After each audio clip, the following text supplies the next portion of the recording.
Bolsonaro critica falas de Fachin sobre a Rússia e não poupa críticas ao Tribunal Superior Eleitoral. Reportagem de Fernando Martins. Durante a missão na Rússia, o presidente Jair Bolsonaro criticou declarações dadas pelo ministro do STF, Edson Fachin. Isso porque, nesta semana, o ministro disse a jornalistas que países como a Rússia têm relutado em sancionar os hackers que buscam destruir a reputação da justiça eleitoral e aniquilar com a democracia. Também disse que a justiça eleitoral já está sob ataque de hackers e que a maior parte desses ataques vem da Rússia. É uma crítica ao país que Bolsonaro visita. Vale lembrar que Fachin é atualmente vice-presidente do TSE.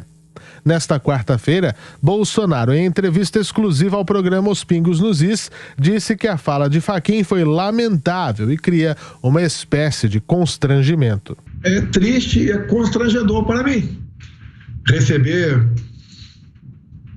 acusação de como que se a Rússia se comportasse como um país terrorista digital. Eles têm certeza, né? O Fachin, o Barroso e também ali o senhor Alexandre de Moraes, que eu estou na Rússia. Isso é lamentável,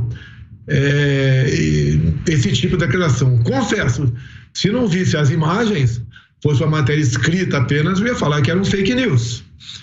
Agora, como você bem disse, se as urnas são invioláveis, se todo o processo eleitoral é garantido, por que temer possíveis hackers? E dizer que hack existe em praticamente todos os países do mundo.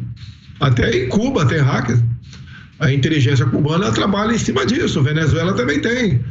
Posso citar aqui, eu acredito que não exista país que não tenha um hacker. E tem muito hacker que não se intitula desse ou daquele país. Cuidam dos seus negócios escusos com quem lhe pagar mais. Agora, realmente, o próprio ministro Fachin acaba de comprovar, no meu entender, que ele não tem confiança no sistema eleitoral. Eu não sei o que está passando na cabeça deles.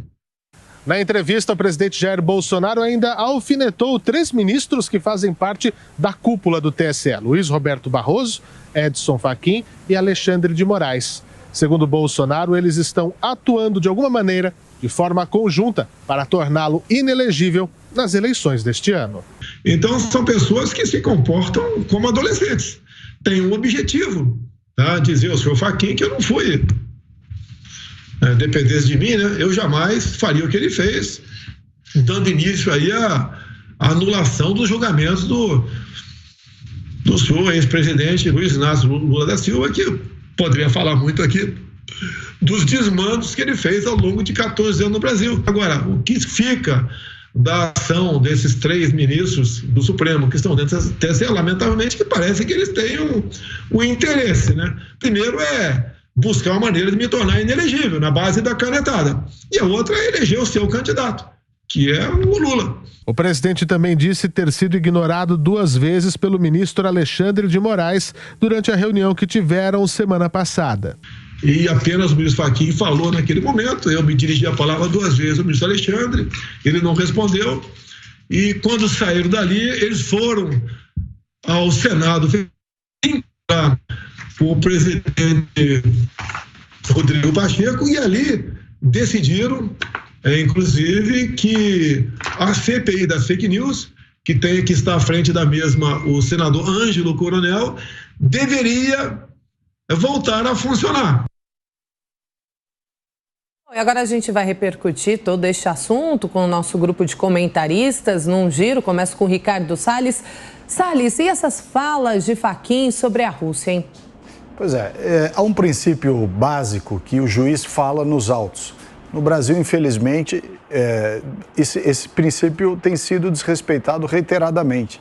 Todas essas entrevistas, declarações, mensagem no Twitter, live com o youtuber, tudo isso é incompatível com a figura, sobretudo, do Supremo Tribunal Federal, que é o órgão Corte Constitucional. Eu tenho dito aqui, se você comparar o que cortes constitucionais de outros países faz, simplesmente julgar nos autos. Não tem TV Justiça, não tem entrevista com o youtuber, não tem nada disso, né? Isso vai denegrindo e vai enfraquecendo, né, o poder institucional, né, que tem uma Corte Constitucional. Então, essas coisas denotam um grau de engajamento político muito elevado, totalmente incompatível com o papel institucional que uma Corte Constitucional tem que desempenhar. Bom, conosco também, Diogo Schelp. Diogo, você espera, nesse ano eleitoral, um aumento dessa temperatura, das tensões entre o Executivo e o Judiciário, no caso, o Supremo? Bom dia a todos.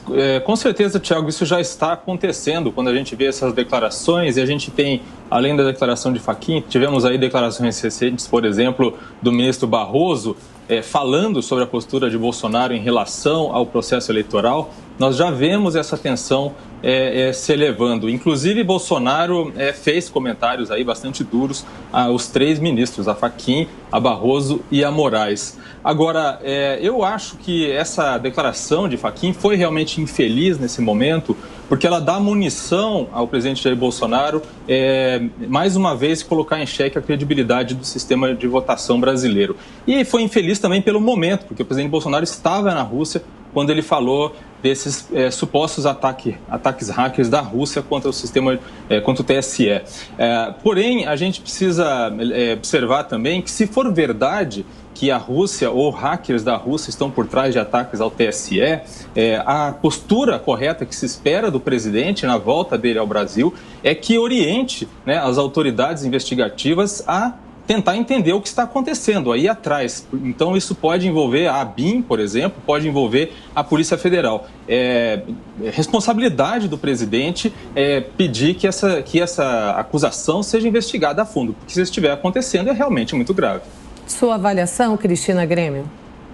Eu vejo 3 pontos gravíssimos nessa fala do ministro Fachin. Primeiro, é esse constrangimento mesmo nas relações internacionais, no momento em que o presidente da República, a maior autoridade do país, escolhida pelo voto direto, democrático, está no exterior representando o país. Esse país que ele está visitando é atacado por um ministro da Suprema Corte, ou pelo menos colocado em xeque. É só a gente fazer uma analogia e imaginar o presidente dos Estados Unidos, Joe Biden, indo visitar, vamos supor, a Ucrânia, para não dizer que ele foi visitar a Rússia, e a Suprema Corte, os ministros da Suprema Corte americana criticando ou supondo que a Ucrânia comete crimes nos Estados Unidos, naquele momento em que o presidente está lá. Então, é tudo muito estranho, assim. Mas o segundo ponto que eu queria levantar é esse que o Diogo falou, sobre a confiabilidade do sistema eleitoral. Quando ele faz essa declaração, ele mesmo coloca em xeque o sistema eleitoral e, como o próprio Diogo diz, dá mais munição para o presidente ter aquela suspeita, presidente e boa parte dos eleitores que também estão com essa suspeita por falta de transparência mesmo, especialmente na contagem pública dos votos, que não existe. E o terceiro ponto que eu queria lembrar é que recentemente, aliás, ainda está em andamento, tentaram incriminar o presidente da República e o relator da PEC do voto impresso por suposto vazamento de inquérito sigiloso, que agora a gente sabe que não era sigiloso. Mas do que tratava esse inquérito? Invasão hacker no sistema eleitoral. E agora criticaram tanto, esse inquérito surgiu no TSE, STF endossou, continua tentando levar adiante, mesmo com todas as provas de que o inquérito não era sigiloso. E aí o próprio TSE ali, o próprio ministro Fachin, agora na condição de presidente do TSE, vindo trazer essa suspeita. Então, é tudo muito grave. Eu acho muito grave o que o Salles colocou também, é bem importante. Ministros da Suprema Corte deveriam se pronunciar nos autos.